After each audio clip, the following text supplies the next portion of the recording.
7, 6, 5, 4, 3, 2, 1. You'll never have the sacred stone. Bon, aujourd'hui j'avais envie de discuter avec vous d'un sujet qui, ma foi, n'est pas très drôle, mais on va essayer quand même d'en discuter de façon marrante. 5 mois après la rupture, on me disait « Mais ça va beaucoup mieux, t'as fait comment pour aller mieux si vite ?» Déjà, vous vous doutez, après la rupture, j'allais vraiment pas bien. C'est la première fois de ma vie que j'étais au fond du trou. Mais pour comprendre comment j'ai fait pour aller mieux, il faut comprendre comment je me suis retrouvée au fond du trou.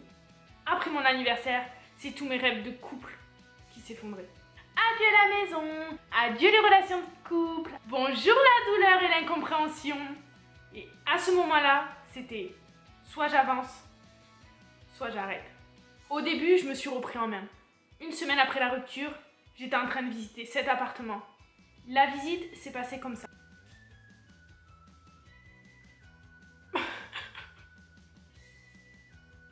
Il est vieux cet appart. Je vais le prendre. L'agent immobilier n'a jamais dû voir ça. Ensuite, j'ai beaucoup ressassé auprès de mes amis. Je répétais et répétais tout ce qui s'est passé. Mon cerveau s'était mis sur off. Il voulait rien accepter. Vous voyez le genre, c'est comme après un accident. Par exemple, vous avez une grosse fracture, le truc pété et tout, et en fait, votre cerveau, il se met en mode survie, et du coup, vous ressentez pas trop la douleur. Et ben, c'est ce qui s'est passé pendant presque un mois pour moi. Et en fait, quand je discutais avec mes amis, quand je ressassais, ça se passait comme ça. Je comprends pas. Non mais, je vais y arriver, hein. Je suis forte. Non mais comment il a pu faire ça? Je comprends pas. Non mais je vais y arriver, hein. Je vais rencontrer beaucoup mieux et tout. Mais c'est sûr. Il y a eu ce jour-là. Le jour où tu te réveilles et que tu te dis, bah en fait ça vaut pas le coup. Tout ça pour ça. Il y a eu des moments où mes amis étaient là, qui me soutenaient. Mais il y a eu ce jour où j'ai voulu arrêter de souffrir en fait. Et je pense que le fait de vous en parler, c'est pas que forcément pour une relation de couple, ça peut être pour n'importe quoi dans la vie, quelque chose qui vous fait souffrir, qui vous a fait mal, et vous vous dites, bah ça sert à rien. Il vaut mieux arrêter, ça fait trop mal. Ma plus grande peur à l'époque, c'était d'être abandonnée par la personne que j'aimais. J'en faisais des cauchemars. Et ça s'est réalisé. Et donc un jour, j'ai pris ma voiture et j'ai roulé. Roulé.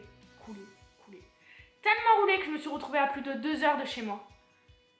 Je me suis retrouvée dans un coin et j'ai voulu arrêter. L'électrochoc, c'est moi qui aime la vie au plus haut point, qui rigole, qui est positive. Et ce jour-là, pour la première fois, je pensais quelque chose d'irréversible. Je le pensais et je voulais le faire. Jusqu'au moment où j'ai des amis, et c'est là où on voit les vrais amis. Pas les amis qui vous remontent le moral, ceux qui vous disent les choses qui font mal, celles qui blessent, qui vous font réagir. J'ai envoyé un message à une amie, je lui ai dit que j'allais pas bien, que je voulais faire l'inconcevable. Et elle m'a dit, mais t'es conne? Pour un mec en plus qui en vaut pas la peine? Ah, ça fait mal. Ah, ça fait mal. Mais merci. Il y a eu ça, et le fait que je me suis dit, Priska, non mais tu peux pas penser à ça, c'est pas possible. J'ai eu peur de ma réaction en fait.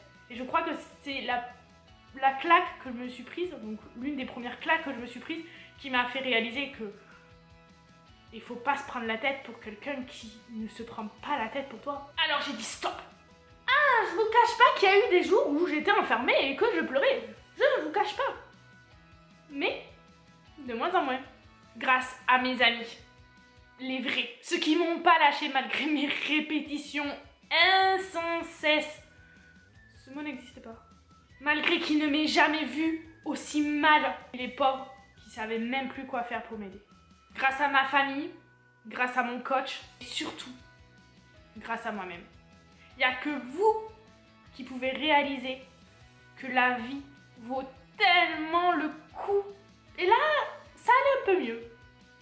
C'est-à-dire que j'avais un sourire qui était certes forcé, mais comme on dit, souriez aux autres et vous sourient. Et bien moi je m'étais dit, si je souris, les gens vont penser que je vais mieux. Il y a eu la dernière phase de tristesse. Oui, Vous croyez que c'était si facile que ça? Non, non. Il y a eu une dernière phase de tristesse où là, je me suis dit, c'est la dernière fois. C'était le 29 décembre 2017.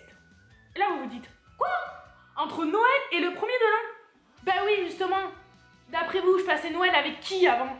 La période que je redoutais le plus. Ce qui s'est passé, je vais être honnête, c'est que mon ancienne belle famille, c'était devenu ma famille.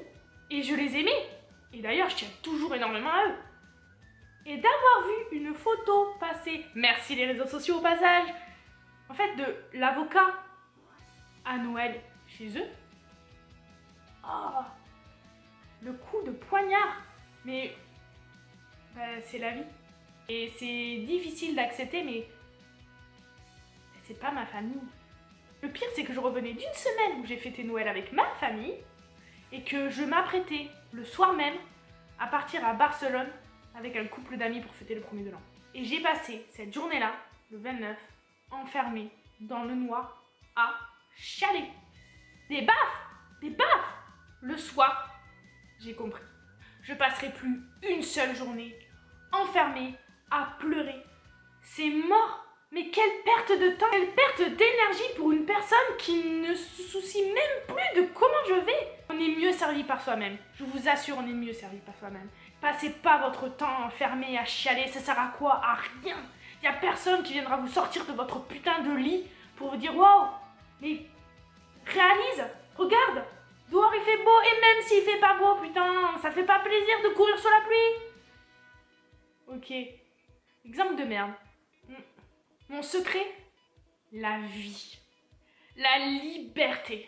Mon action, hors de question de passer encore un moment à pleurer, hors de question de passer un moment enfermé chez moi. Mon atout, mes amis, ma famille, mon coach et toutes les personnes qui sont là et qui ont envie d'être avec moi et de me soutenir.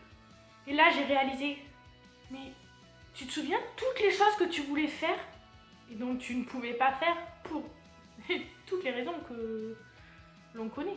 Alors je vous jure que ma liste, elle est longue, mais quel plaisir de pouvoir en faire réaliser ce qu'on a envie de faire. J'ai été amputée et j'ai eu tellement mal.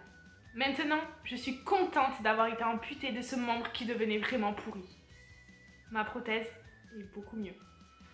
C'est une image bien sûr, hein. J'ai pas de prothèse et tout, mais c'est une image. Et pour vous prouver à quel point j'aime la vie, à quel point j'aime rigoler, et à quel point je suis libre. Oh mon Dieu! Quel plaisir d'être libre, putain! J'ai décidé de vous emmener avec moi et avec mon ami IE, en vacances. Et surtout de vous partager le bonheur, la liberté et tous nos délires. J'espère que cette vidéo vous a plu, que vous avez rigolé. Enfin, même si on peut peut-être pas... Je sais pas si j'aurais réussi à vous faire rigoler, mais en tout cas, j'espère que vous avez souri. Je vous dis à très vite pour une nouvelle vidéo. Et surtout, prenez soin de vous. Et rigolons des méchants.